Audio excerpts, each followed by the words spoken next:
This week, I've been talking about style guides inside the Ready to Remodel program. On our Architect Office Hours call Monday, I talked this cohort of homeowners through the value of distilling your personal style. We start with the fuzzy big picture concept like time capsule cute versus mid-mod contemporary. And then we gather ideas through the process of collecting design inspiration from Pinterest, Instagram, magazines, and the real world. We sort them and focus them through mood boards, Pinterest boards that start large and get very specific, and eventually making a material style guide. That style guide will one day turn into a list of the actual products, finishes, and fixtures you'll source and have installed inside your updated home. Talking to the Ready to Remodel community about this made me remember that I needed to tell you about it too. The rest of today's episode is a throwback to Season 4 of Mid Mod Remodel. I recorded this nearly exactly 2 years ago, and it is just as true today as it was then. So sit back, or carry on running errands, walking the dog, doing the dishes, or what you are, and get inspired to start creating a style guide for your remodel. Today's episode is going to explain why having one is one of the best gifts you can give yourself during a remodel process. Hey there. Welcome back to Mid Mod Remodel. This is the show about updating MCM homes, helping you match a mid-century home to your modern life. I'm your host, Deli Hansman, architect and mid-century ranch enthusiast. You're listening to Season 4, Episode 7. Some people are natural pre-planners, while others get a rush from making decisions on the fly in real time. Either way, though, a remodel has so many decisions in it that making them at the last minute each time is a migraine in the making.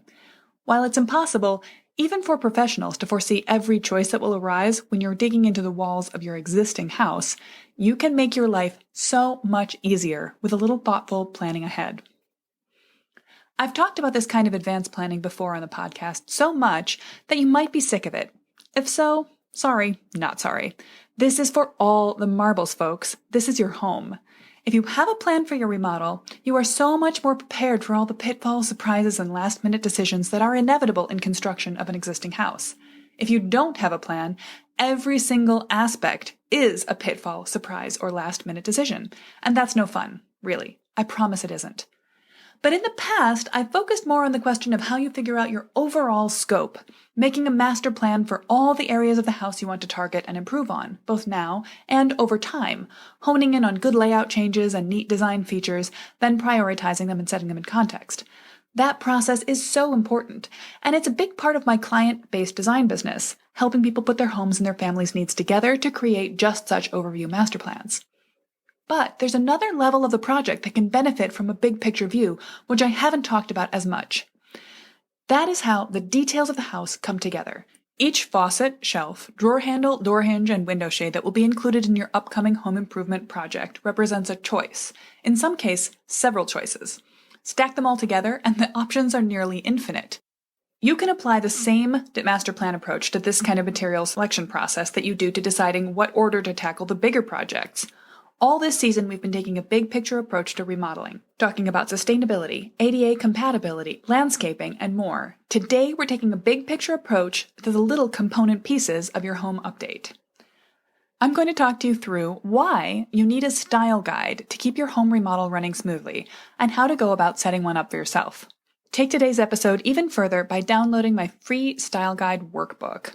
It will have a little of the information I'm about to outline today and a fill-in-the-blank section for you to apply to your own home and preferences. Grab it at midmod-midwest.com/style guide, or find it in the show notes. Grab them at midmod-midwest.com/407. As always, you'll find the show notes with the links I reference and a handy summary of everything I'm going to say right there. So, let's get into it. First, though, a word of caution. I'm not promising that when you've done this work, you'll be done. This is not a matter of making a choice once and never having to make it again. That's an oversimplification.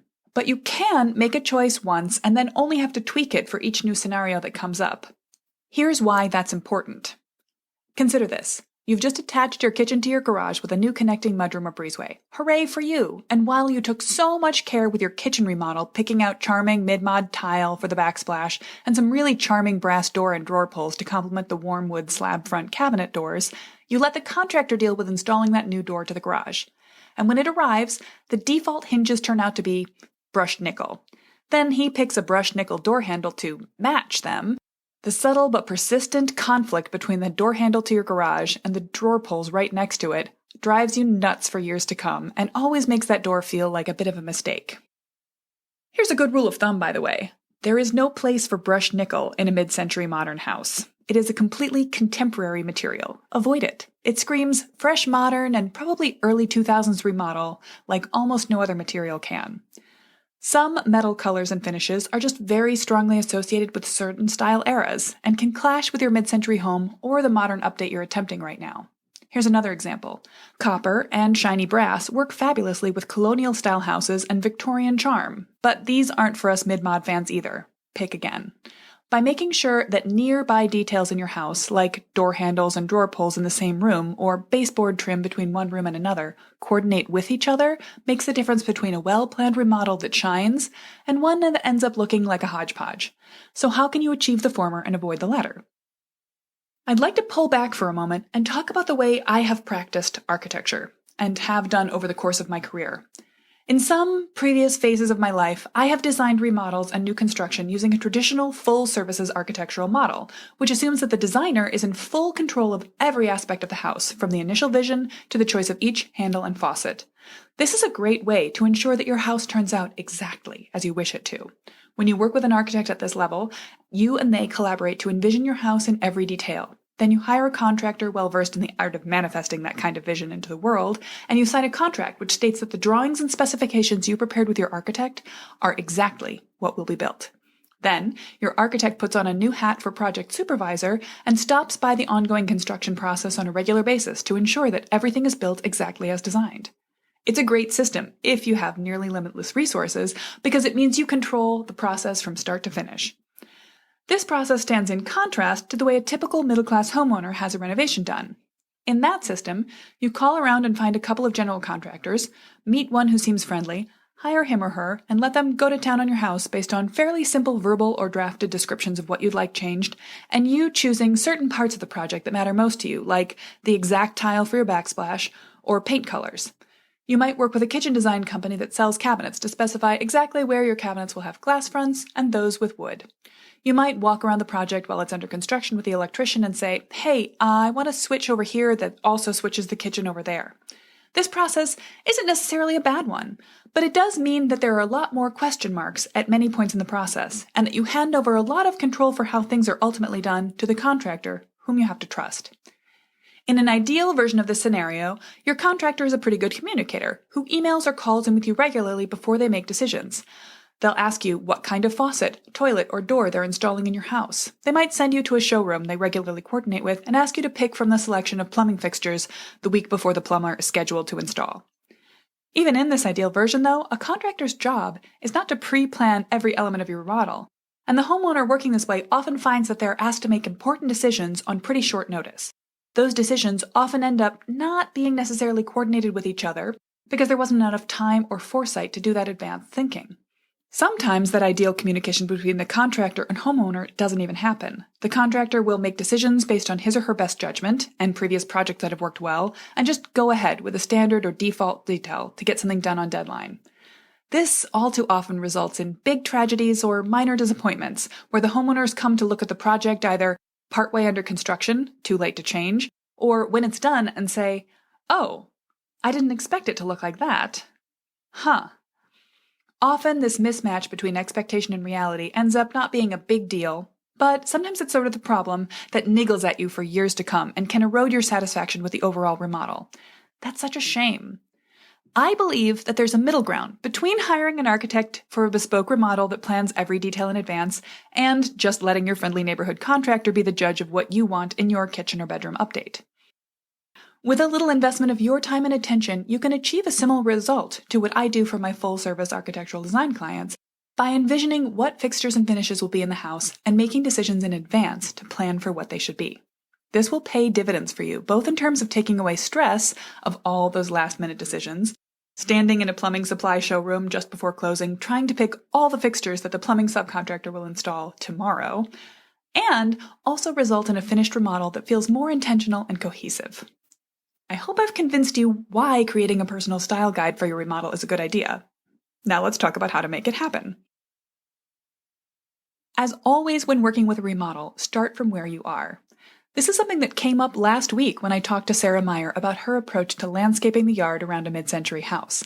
Her first step on any project is to take stock of what the homeowner has: the views from the house, slope of the landscaping, and existing planted and landscaped elements.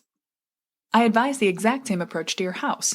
If you're looking for some help in getting an overview of your existing house's features, you might want to use another of my handy free booklets, the Home Assessment Workbook. I'll link to it in the show notes. But in essence, that process boils down to walking around your house, noting down what you have, what you want to preserve, and what you want to work with. Have you got a stone fireplace, original door handles you like, or wood paneling that you must keep? Super. Make sure that everything else you pick for the remodel gets along with those elements. Once you know what you have, you can think about other areas of the house where finishes and fixtures have to be chosen for your remodel. To get back to our example from the top of metal objects which might be matched, coordinated, or, the bad one, clashing, here's a quick list of places you might run into a surprise, "Hey, what metal finish did you want for this item?" question. House numbers, window hardware, door handles and hinges, cabinet door and drawer pulls, flooring transition strips, screens and grills, fireplace surrounds, and, absolutely, light fixtures both inside and out, faucets and other plumbing fixtures, and appliances. While you don't have to pick out, or as an architect would say, to specify, each of these items in advance, if you know what metal families you want to work with, you can narrow your choices considerably. You don't have to pick just one. Not every metal object in your home needs to be shiny chrome, burnished brass, or matte black, but it does help to limit your options. To make life easier, I like a pick-two approach to the metal fixtures and finishes in your home. You should be able to pull that off even if you're dealing with some tricky suppliers that only offer a limited range of options for their particular line of plumbing products or light fixtures. While we're on the subject of those tricky suppliers, remember that no brand means the same thing when they say brushed or aged or rubbed. If you want your various metal hardware to match, either buy it all from one single brand or get samples, and compare them to check that they actually work well together. Oh, and when in doubt, choose matte over shiny finishes for all your metal. You'll notice that most of the existing metal in your house is probably of a non-shiny variety. The exception being a lot of polished chrome faucets and handles in mid-century kitchens. If you have vintage brass or bronze tone door handles and hinges in your home, keep them, but don't expect to be able to match them with a modern equivalent. So if you're planning to keep some vintage brass and add in new other things, I recommend either black in a matte or an oil-rubbed bronze as a modern finish that can go.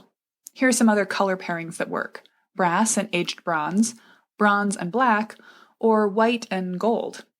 All of these are popular combinations that you can easily find in multiple product lines.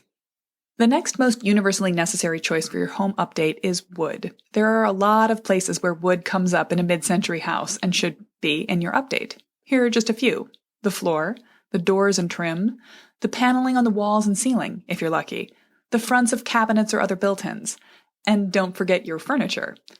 Again, you don't have to pick only one species or stain color and stick to it, but you do want them all to play together nicely. And again, there are also certain style era signals sent by certain types of wood. For example, dark wood generally has an old-timey feeling that calls up farmhouse, craftsman, or Victorian-style homes.